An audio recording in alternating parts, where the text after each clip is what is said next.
it's Jennifer from Fiber Flux. Welcome back to week 3 of the 2018 Fiber Flux Fall Crochet Along. We are hard at work on our autumn landscapes throw, and I'm really enjoying all of the photos that you've been sharing both in the Fiber Flux Ravelry Crochet Along group and by using the hashtag Fiber Flux CAL. So thank you for sharing all of your beautiful photos. It's really fun to see all the colors that you choose. Now I personally chose these really bold kind of jewel tone fall colors. I've always wanted a fall blanket, but I really love seeing all the other color combinations as well. And speaking of which, I showed these the last 2 weeks, but you can really play around with the colors with this pattern. This is more of some pinks, purples, and blues, kind of like a cotton candy look. This is some really subdued, kind of soft winter tones. And then we have this bold fall jewel tone look. So you can really play around with the colors, and it's so much fun to see what you all create. So we're in week 3 of the crochet along, and this week we have crocheted the bulk of our blanket, and we're going to be adding a nice simple little single crochet edge to our blanket. It's just going to kind of frame it in and create a little bit of a finished look to our blanket. Now, I know some of you love to be creative, so feel free to really go crazy with the edge if you want to do more of an elaborate edge. If you wanted to put a scallop or something else on there, you know, feel free and definitely show it off because we all want to see your beautiful handiwork as well. So without further ado, let's jump right into the single crochet edge that we are going to put on our autumn landscapes throw. Okay, so for today's tutorial, you're going to need the project you're working on. You'll need whatever color yarn that you want to use for your edging. I chose the bright yellow because we're going to get maximum contrast so you can see it. The same hook you've been using all along, which we're using the 8mm L crochet hook, and a pair of scissors, and that's all for today. So I have the full-size blanket here, and I could show you the edging all the way around this giant blanket, but I also made a mini version of the blanket. Now, the mini version of our blanket is going to have the same exact edge as a blanket that's 10 times this big. So I figured that we could just see it on the smaller, like miniature kind of dollhouse size blanket, if you will. So what we're going to do is grab the yarn. Now I'm going to use the goldenrod in this tutorial. And as a side note, I've been absolutely loving all the colors that you've been choosing. Now, some of you, actually many of you, have mentioned that instead of the Super Saver Chunky, you're using the regular Super Saver. You would do the same exact thing for this edging. With that yarn as well. You wouldn't really have to change anything. So what we're going to do, now like I mentioned, this is a very simple edge, all right? We're going to start in any corner. So insert your hook into any of the corners and bring the new yarn through. And then we're just going to tie it on. Just like that, okay? So tie the yarn into any corner. And then what we're going to do is you can hold this tail along the edge as you work, and that will weave it in as you go along. It'll save you a step at the end. Now reinsert the hook back into the corner space, bring up a loop, and chain 1. Then we're going to work our corners. I'm just going to slide all this over so I have plenty of room to work. We're going to work 4 single crochets into this corner space. So insert the hook into the corner space, bring up a loop, wrap yarn around hook, bring it through both loops. So that's 1, 2, 3, and 4, okay? So easy as pie, very, very simple little edge. All right, you can turn your blanket if you like. Now, when you're working these solid granny squares, sometimes the first stitch of the round gets buried in this corner. So you might need to slide things over a bit. And see how as I slid that over, that stitch was revealed. Actually, you know what? Let me zoom in so you can really see what I'm talking about here. So we worked our corner, and then see how this first post you come to, this stitch is sort of buried. You might need to slide things over a bit. See how when you slide it over, it's revealed? So you're going to work a single crochet into that very first stitch, and then in every stitch across. We're going to go around this whole little square with the edging. That's why I wanted to do a little tiny square, so you know it would take me a long time to go around the edge of this whole blanket.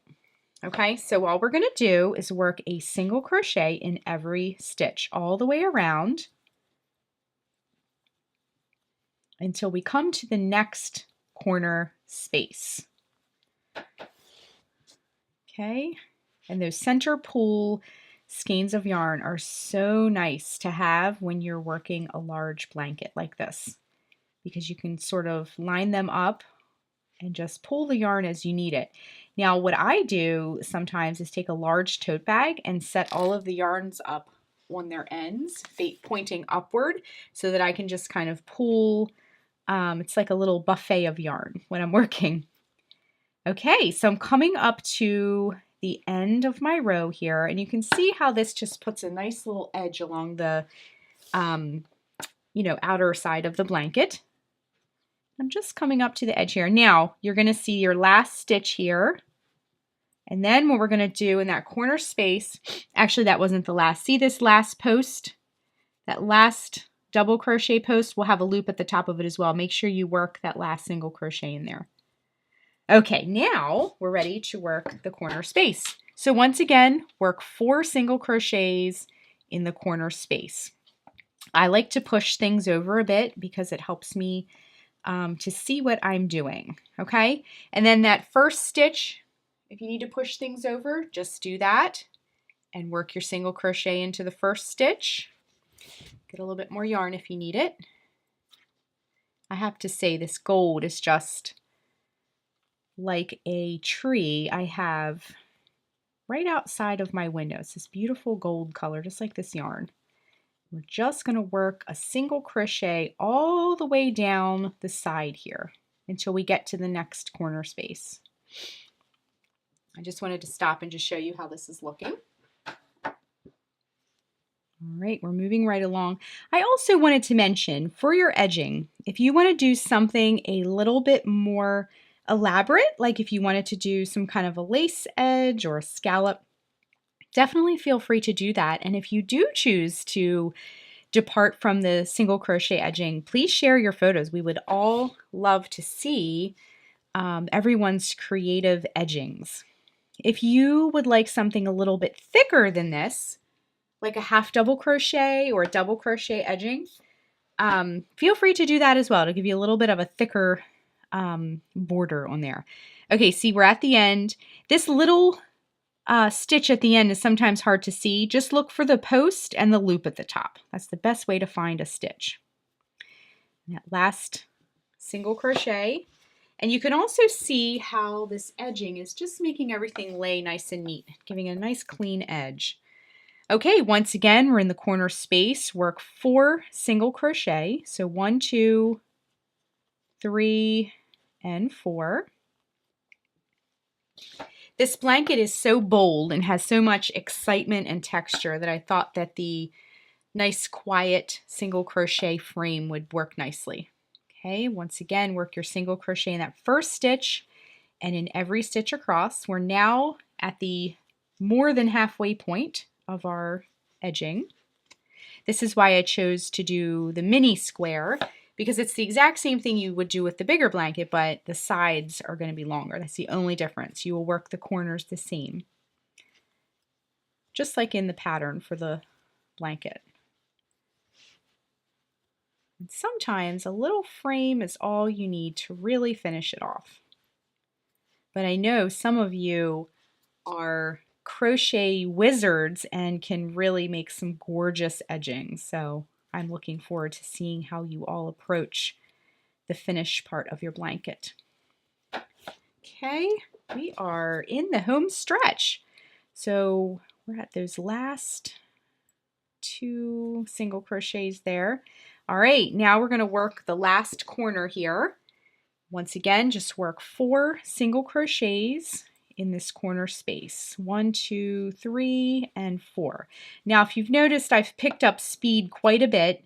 So if you need to see this slower, you can simply back up the video, because we did all the sides and the quarters the same way. Or YouTube has a setting where you can put things into slow motion. If you need to see things slower, you can see things a little bit slower or a whole lot slower. Likewise, if this is something you've seen before, you can always fast forward it too. And it makes my voice sound extra fun when it's in fast forward. Okay, so we're just coming down that last side here. And this gold is really fun for fall. I really love this gold color. Okay, it almost reminds me of butter. It's just such a pretty color. Okay, so just work it into those last few stitches. See, we have one more stitch there. You can see the little loop at the top of the post. And now we're back where we started. So locate that first, remember that chain 1 we did at the beginning of the round? Just locate that, and we're going to join with a slip stitch. So insert the hook, bring up a loop, bring that loop through the loop already on your hook, and our edging is complete. So what you'll want to do once you're done is cut the yarn and fasten off, and you can kind of straighten things up as needed. I wanted to mention as a side note, because of the nature of these post stitches, you might have a little bit of a dip on your sides. That's perfectly normal. Adding in edging certainly helps with that as well. So that is the end of our edging tutorial. So stay tuned for next week. We're going to add some fun embellishments and wrap up our blanket, and I cannot believe that our cowl is almost done. So keep sharing those photos too as well. Okay, so that is how you put a nice simple little edge on your blanket. I hope you found that helpful. And again, if you want to be more elaborate and add more of an edge to yours, please feel free to do that. It's your blanket, and of course share the photos because we can't wait to see what you all are creating. So that's it for this week. Next week, for week 4 already, we're in week 4, we're going to be putting some tassels on our blanket to add a little bit of an embellishment.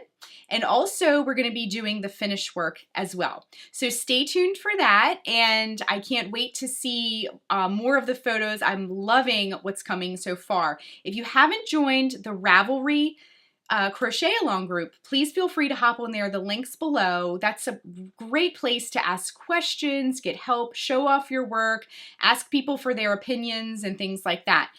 Also, if you want to share your photos on social media, be sure and use the hashtag Fiber Flux CAL so we can see all of the beautiful photos. And a lot of times I share photos as well. So happy crocheting, and I will see you next week all ready for week 4. Bye everyone.